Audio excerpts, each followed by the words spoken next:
So the news is about an app called TEA, like a cup of tea. It's a women's dating app, and they recently had a security breach.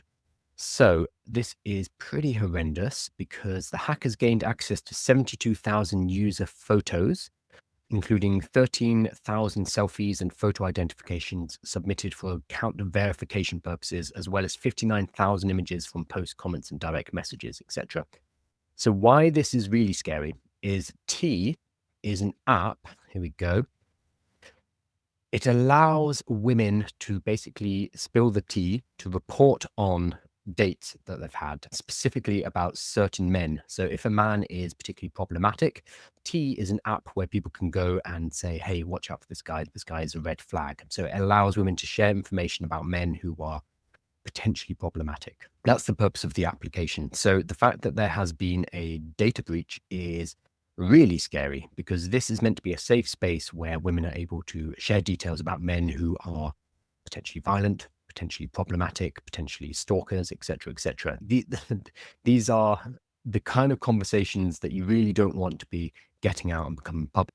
It's the kind of information that the men who are problematic would like to get their hands on. So this is an incredibly upsetting data leak for many reasons. So what's happened though is because this data leak happened recently, people are blaming vibe coding. So I'll pull up an example. It's a narrative that's going around, but here's one, for example. So this is from a guy called Linus Belunas. I might be saying your name wrong. I'm sorry, Linus. But he says, wild, vibe coded tea app that positioned itself as the safest app for women just leaked 59.3 gigabytes of selfies, IDs, and private direct messages. The T app was designed to protect women. Instead, it just exposed 72,000 images, selfies, driver's license, location data, etc. Because someone forgot to secure the storage bucket. Literally no password, no encryption, no nothing. The crazy part, this wasn't even some elite hacker attack. It was basic negligence. Amateur AI-generated code deployed at scale without security reviews. This guy's saying this has happened because it's been vibe coded and their basic security has not been put in place. I agree that basic security has not been in place. I disagree that it was vibe coded. So the T app has been around since 2023. And it was actually primarily developed before vibe coding was even a thing. So vibe coding is relatively new. The term itself was only coined in, I think, February this year, 2025. But the T app has been around since 2023 for a couple of years beforehand. So there's a guy called Simon Williamson who you should definitely check out. He talks about security, he talks about coding, and he's gone through this and he's had a look at the application, he's had a look at the data leak, and he's saying, I've seen a bunch of commentary using this incident as an example of the dangers of vibe coding. I'm confident vibe coding was not to blame in this particular case, even while I share the larger concern of irresponsible vibe coding lead to more incidents of this nature. So this is a guy who's saying vibe coding can be very dangerous because it does allow people to deploy applications without necessarily knowing how to secure them. So it's incredibly risky if you don't go through the security procedures. So Simon Williamson is saying, yes, absolutely, vibe coding can be a problem. It is not in this case. So he says, the announcement that T makes it clear that the underlying issue relates to code written prior to February 2024, long before vibe coding was close to viable for building systems of this nature. So the code was from a year and a half ago, before vibe coding was really a thing, definitely before it got a name, which was only this year. And then the photos, they actually stopped requesting photos of ID back in 2023, 2 years ago. So way before vibe coding was definitely a thing. So the information that's been leaked, the information that's been pulled from this database is from before vibe coding existed. Yes, maybe they were using AI, but honestly, AI at the time was not very good. So it just looked like it was bad coders putting together a very insecure system. So it's very easy to paint this with a brush, the vibe coding brush, because there are significant security concerns when you vibe code an app and you don't know what you're doing, because hackers and people with bad intentions know a lot more about how to get into an application than a vibe coder knows about how to secure it. So there are definitely problems. The thing is, with this T data leak, this big newsworthy data leak, it does not seem to be the case that this is a vibe coding issue. This is just plain old bad coding. It's bad security practices that were put into place, unfortunately, in this case, for an incredibly sensitive data storage that was left basically unprotected. So yes, vibe coding can be problematic. No, not in this case necessarily. But this is just another reminder that we need to be really careful when we are dealing with customer data, when we're dealing with user data. Right now in the UK, as of a few days ago, it is now required for users to upload photo verification. So either photo verification of themselves using a selfie, or identification if they want to access adult sites. This is the new, I've got the name of it. Let me pull up the name so I don't get this wrong. I should know the name of this. It's quite a big deal. The Online Safety Act. Okay, so the Online Safety Act is just been brought into play in the UK, and it requires us now to upload identification or a selfie to verify our age if we want to access anything that is adult or pornographic. It's been used on Reddit as well. So it's spreading out.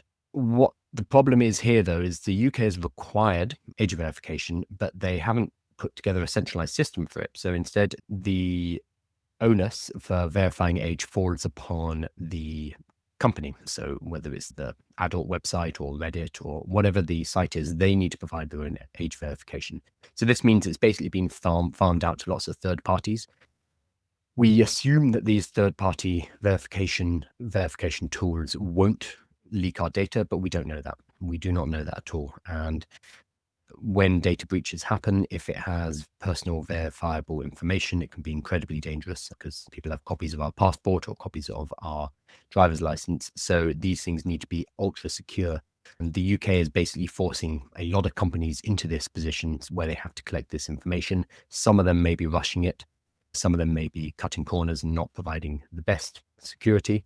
So this, I wouldn't be surprised if we see more leaks of this nature moving into the future. If you are vibe coding your own app, make sure you know how to do this properly. It's actually something that I'm covered yesterday in the newsletter.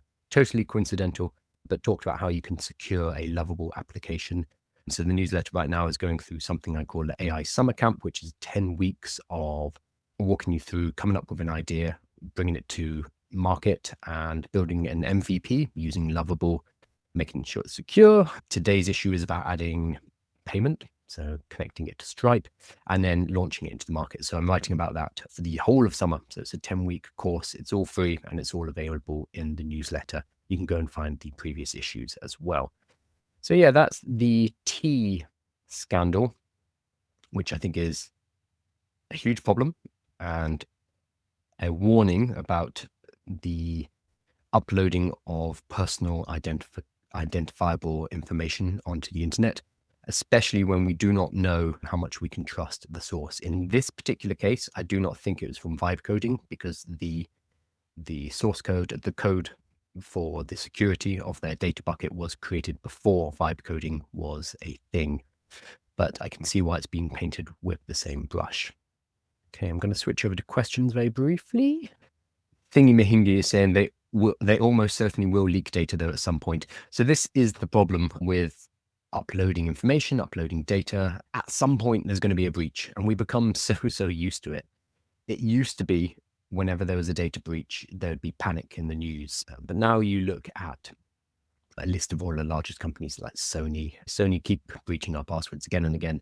But you go through a list of all of the large companies on Earth, and most of them have had a data breach. And it becomes so normalized that we don't really think about it anymore. Every once in a while, every 6 months, we're like, oh, I have to change passwords. But most of us still use the same passwords for everything, which is terrible. Don't do that. Use a password manager. But we've become very inured, very used to this happening, unfortunately. But it becomes very dangerous when we are uploading things like our passport, when we're uploading things like driver's licenses in order to prove our age, because these documents can be used in fraud, especially as we move into the world of AI, where our likeness, our image, our voice can be duplicated.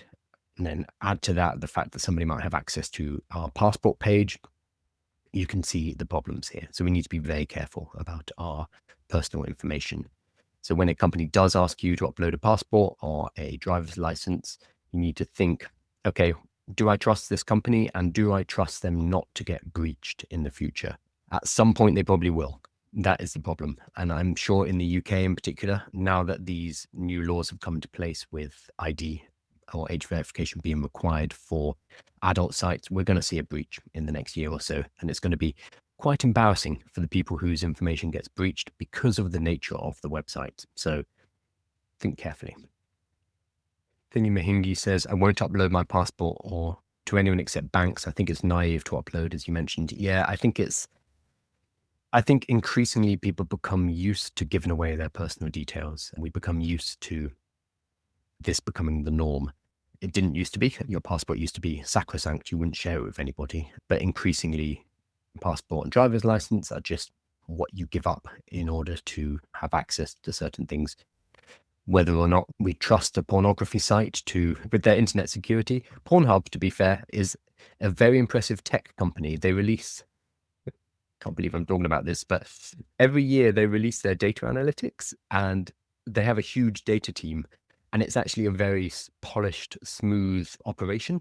What they've done is, regardless of what you think about the focus of their data, the focus of their service, they have an extremely polished data science team, and it's well worth looking at their reports. They're much more professional than you would expect because it's a huge business, the adult entertainment industry.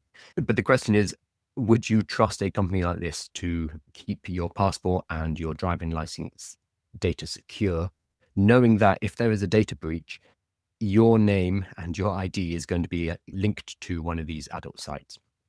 That is a personal choice that people need to make. A bit like when there was that Ashley Madison data breach a couple of years ago. That is something that if your identifiable information is linked to and there's a breach, the ramifications of that are much more than if it is a bank, for example.